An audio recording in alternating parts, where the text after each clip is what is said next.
प्रिय विद्यार्थियों, कल हमने टीवी खबरों के विभिन्न चरणों की बात की थी, जिसमें फ्लैश या breaking news, dry anchor, phone in, anchor visual, anchor bite, live और एंकर पैकेज की बात हुई थी। आपको डेफिनेटली समझ में आ गए होंगे, क्योंकि इसके अलावा मैंने आपके पास उसकी पीडीएफ भी भेजी थी, उसमें से भी आप पढ़ सकते हैं। आगे आज हम इस विषय को बढ़ाते हैं, मास कम्युनिकेशन को, और आज बात करेंगे हम रेडियो और टेलीविज़न समाचार की भाषा और शैली की। इनकी भाषा क्या है, शैली क्या है। एक तो मोटी सी बात ये याद रखें आप हमेशा, भाषा चाहे आपसे नाटक की पूछी जाए, चाहे टीवी की पूछी जाए, चाहे रेडियो की पूछी जाए, चाहे कहानी की पूछी जाए, चाहे समाचार की पूछी जाए, भाषा हमेशा ही कही जाएगी कि सर्वसाधारण की समझ में आने वाली होनी चाहिए।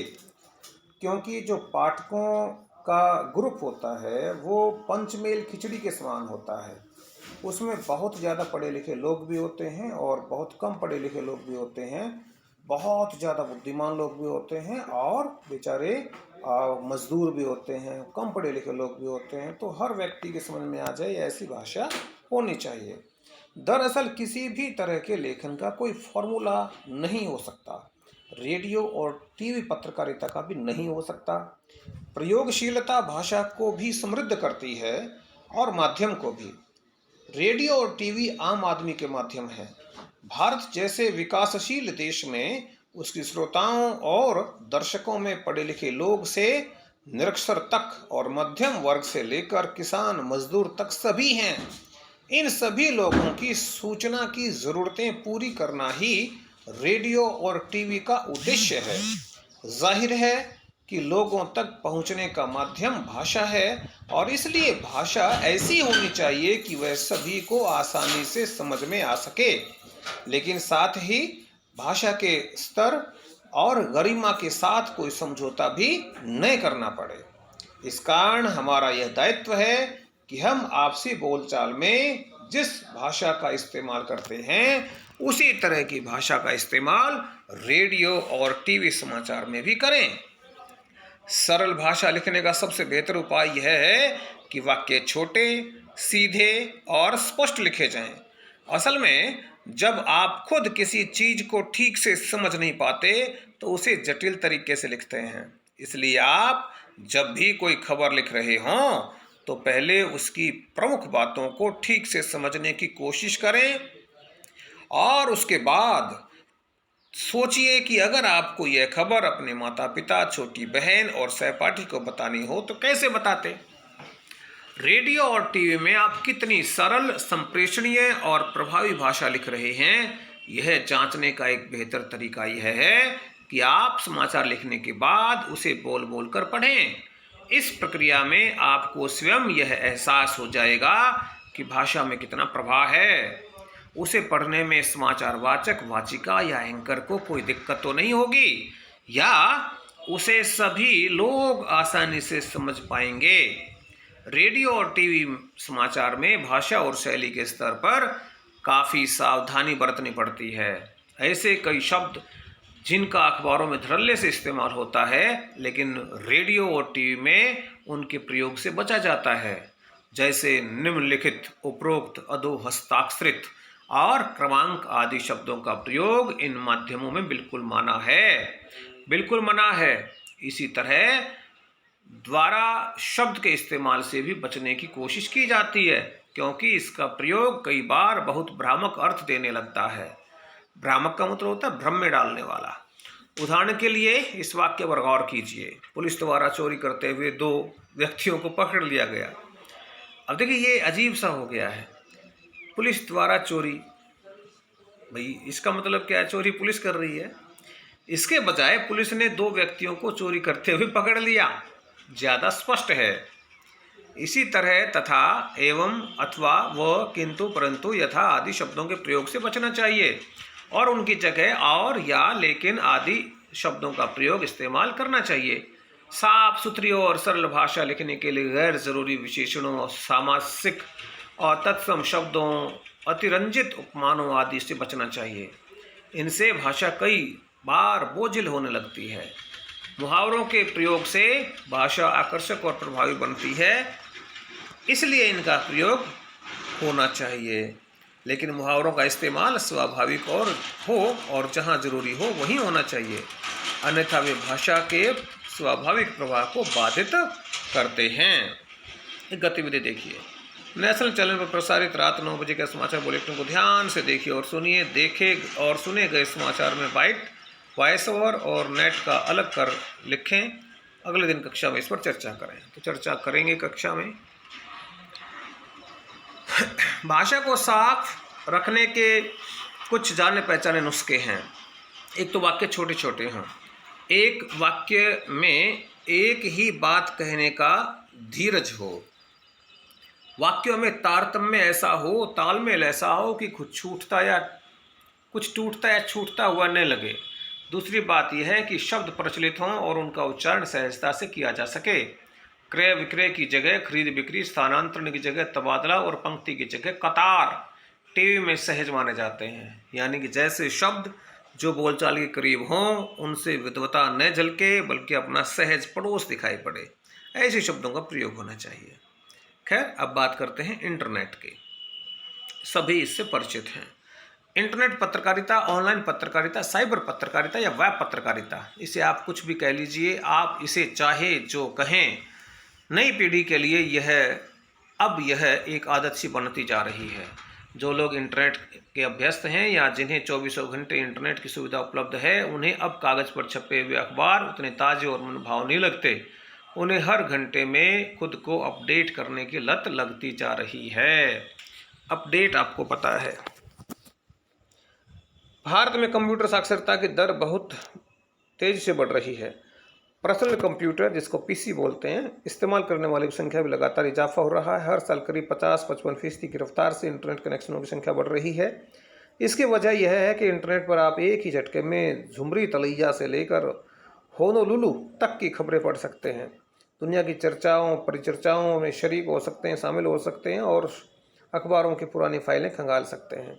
सबसे पहले यह स्पष्ट कर देना जरूरी है कि इंटरनेट सिर्फ एक टूल यानी औजार है जिसे आप सूचना, मनोरंजन, ज्ञान और व्यक्तिगत तथा सार्वजनिक संवादों के आदान प्रदान के लिए इस्तेमाल कर सकते हैं। लेकिन इंटरनेट जहां सूचनाओं के आदान प्रदान का बेहतरीन औजार है, वहीं अश्लीलता, दुष्प्रचार और गंदगी फैलाने का भी जरिया है। इंटरनेट पर पत्रकारिता के दो रूप हैं। पहला तो इंटरनेट का एक माध्यम या औजार के रूप में इस्तेमाल, यानी खबरों के संप्रेषण के लिए इंटरनेट का उपयोग। दूसरा, रिपोर्टर अपनी खबर को एक जगह से दूसरी जगह तक ईमेल के जरिए भेजने और समाचारों के संकलन, खबरों के सत्यापन और पुष्टिकरण में भी इसका इस्तेमाल करता है। रिसर्च या शोध का काम तो इंटरनेट ने बेहद आसान कर दिया है। टेलीविज़न या अन्य समाचार माध्यमों में खबरों के बैकग्राउंडर तैयार करने या किसी खबर की पृष्ठभूमि तत्काल जानने के लिए जहां पहले ढेर सारी अखबारी कतरनों की फाइलों को ढूंढना पड़ता था, वहीं आज चंद मिनटों में इंटरनेट विश्वव्यापी संजाल के भीतर से कोई भी बैकग्राउंडर या पृष्ठभूमि जो है वो खोजी जा सकती है। अब दिक्कत नहीं है, अब पहले से बहुत आसान काम हो गया है। एक ज़माना था जब टेलीग्राफ प्रिंटर पर 1 मिनट में 80 शब्द एक जगह से दूसरी जगह भेजे जा सकते थे। पहले केवल 80 शब्द 1 मिनट में भेजे जा सकते थे। आज स्थिति यह है कि 1 सेकंड में 56 किलोबाइट KB, जिसको आप बोलते हैं, यानी लगभग 70,000 शब्द भेजे जा सकते हैं 1 सेकंड में। प्रश्न आपसे पूछा जाएगा यहाँ से कि 1 सेकंड में अब कितने शब्द भेजे जा सकते हैं। आप कहेंगे 56 किलोबाइट, यानी कि लगभग 70,000 शब्द, जबकि टेलीप्रिंटर से 1 मिनट में 80 शब्द जाते थे। तो ये विकास हुआ है। इधर ये देखिए, ये एक पेज दिया हुआ है बेटा, इसको आप पढ़ना, देखना।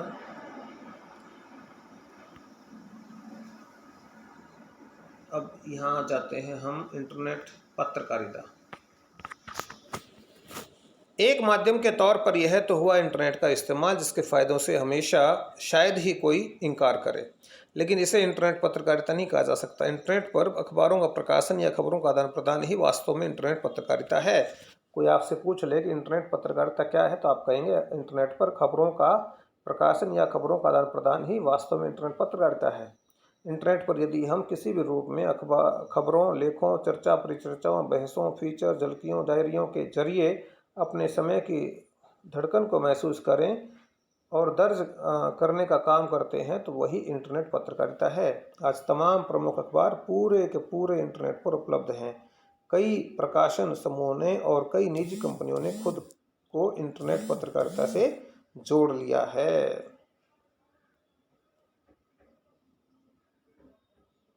चूंकि यह एक अलग माध्यम है इसलिए इस पर पत्रकारिता का तरीका भी थोड़ा सा अलग है। ये है देखिए इंटरनेट पत्रकारिता का इतिहास। यहां से प्रश्न बनेंगे बेटा। आइए अब एक नज़र विश्व स्तर पर इंटरनेट पत्रकारिता स्वरूप और विकास पर डालते हैं। विश्व स्तर पर इस समय इंटरनेट पत्रकारिता का तीसरा दौर चल रहा है। विश्व स्तर पर पहला दौर था 1982 से 1992, जबकि दूसरा दौर चला 1993 से 2001। तीसरे दौर की इंटरनेट पत्रकारिता 2002 से अब तक की है। पहले चरण में इंटरनेट खुद प्रयोग के धरातल पर था, इसलिए बड़े प्रकाशन समूह यह देख रहे थे कि कैसे अखबारों की उपस्थिति सुपर इंफॉर्मेशन हाईवे पर दर्ज हो। ये ध्यान रखेंगे आप कब से कौन सा दौर चला। तब AOL यानी अमेरिका ऑनलाइन जैसी AOL कुछ चर्चित कंपनियां सामने आई, लेकिन कुल मिलाकर यह प्रयोगों का दौर था। सच्चे अर्थों में इंटरनेट पत्रकारिता की शुरुआत 1983 से 2002 के बीच हुई। इस दौर में तकनीक के स्तर पर भी इंटरनेट का ज़बरदस्त विकास हुआ। नई वेब भाषा HTML की फुल फॉर्म आपसे पूछी जा सकती है, हाइपर टेक्स्ट मार्कअप लैंग्वेज, यह आपको पहले से ही पता होगा। इंटरनेट ईमेल आया, इंटरनेट एक्सप्लोरर और नेटस्केप नाम के ब्राउज़र वह औजार जिसके जरिए विश्वव्यापी जाल से में गोते लगाए जा सकते हैं और काम की चीज़ जो निकाली जा सकती है उसे कहते हैं हम ब्राउज़र। उन्होंने इंटरनेट को और सुविधा संपन्न और तेज रफ्तार बना दिया। इस दौर में लगभग सभी अखबार, टेलीविज़न समूह विश्व जाल में फैल गए। New York times, Washington post, CNN, BBC सहित सभी तमाम बड़े घरानों ने अपने प्रकाशनों प्रसारणों के इंटरनेट संस्करण निकाले। दुनिया भर में इस बीच इंटरनेट का काफ़ी विस्तार हुआ। न्यू मीडिया के नाम से .com कंपनियों का उफान आया। जिसे देखो वही इंटरनेट और .com की बातें करने लगा। लोग रातों रात अमीर बनने का ख्वाब देखने लगे और बने भी। इसलिए जितनी तेज़ी के साथ उफान आया उतनी तेज़ी के साथ इसका बुलबुला फूटा। सन 1996 से 2002 के बीच अकेले अमेरिका में ही 5 लाख लोगों को .com नौकरियों से हाथ धोना पड़ा। विश्व सामग्री और पर्याप्त आर्थिक आधार के अभाव में ज़्यादातर .com कंपनियां बंद हो गईं। लेकिन यह भी सही है कि बड़े प्रकाशन समूहों ने इस दौर में भी खुद को किसी तरह जमाए रखा। क्योंकि जनसंचार के क्षेत्र में सक्रिय लोग यह जानते हैं कि जो चाहे जो हो, सूचनाओं के आदान प्रदान के माध्यम के तौर पर इंटरनेट का कोई जवाब नहीं है। इसलिए इसकी प्रासंगिकता हमेशा बनी रहेगी। इसलिए कहा जा रहा है कि इंटरनेट पत्रकारिता का 2002 से शुरू हुआ तीसरा दौर सच्चे अर्थों में टिकाऊ हो सका है। प्रश्न आपसे यहाँ से भी पूछा जा सकता है। हाँ, ये इसके बाद बहुत महत्वपूर्ण पेज है बेटे। लगभग हमारा हम अंत में पहुँच गए हैं। यहाँ से कई क्वेश्चंस बनेंगे बेटा, कई क्वेश्चन बनेंगे। बहुत ध्यान से इसको आप पढ़ेंगे। भारत में इंटरनेट पत्रकारिता का दूसरा दौर चल रहा है। कौन सा चल रहा है? दूसरा। पहले दौर 1993 से शुरू माना जा सकता है, जबकि दूसरा दौर 2003 से शुरू हुआ। पहले दौर में यहाँ भी प्रयोग हुए। .com का तूफान आया, बुलबुले की तरह फूट गया। तो ये निशान आप लगाएंगे हिंदुस्तान टाइम्स, इंडियन एक्सप्रेस जो कि महत्वपूर्ण हैं, Hindu, Tribune, statesman, pioneer, NDTV, IBN, जी न्यूज़, आज तक, आउटलुक की साइटें जो हैं वो बेहतर हैं। इंडिया टुडे जैसी कुछ साइटें भुगतान के आधार पर देखी जा सकती हैं। जो साइटें नियमित अपडेट होती हैं उनमें Hindu, times of India, outlook, Indian express, NDTV, आज तक और जी न्यूज़ प्रमुख हैं। तो ये आपको याद रखना है। तो पहला दौर 1993 से माना जाता है और दूसरा दौर 2003 से शुरू हुआ जो अब तक चल रहा है। आगे चलते हैं। लेकिन भारत में सच्चे अर्थों में यदि कोई वेब पत्रकारिता कर रहा है तो वह है rediff.com। ये आप ध्यान रखेंगे। सच्चे अर्थों में कौन कर रहा है? rediff.com, इंडिया इन्फोलाइन व सीफी जैसी कुछ ही साइटें हैं। रिडिफ को भारत की पहली साइट कहा जा सकता है। रिडिफ को भारत की पहली साइट कहा जा सकता है। यहाँ से भी आपसे प्रश्न पूछा जा सकता है, जो कुछ गंभीरता के साथ इंटरनेट पत्रकारिता कर रही है। वेबसाइट पर विशुद्ध पत्रकारिता शुरू करने का श्रेय तहलका.com को जाता है। ये प्रश्न एक बार नहीं, ये प्रश्न कई बार आया है।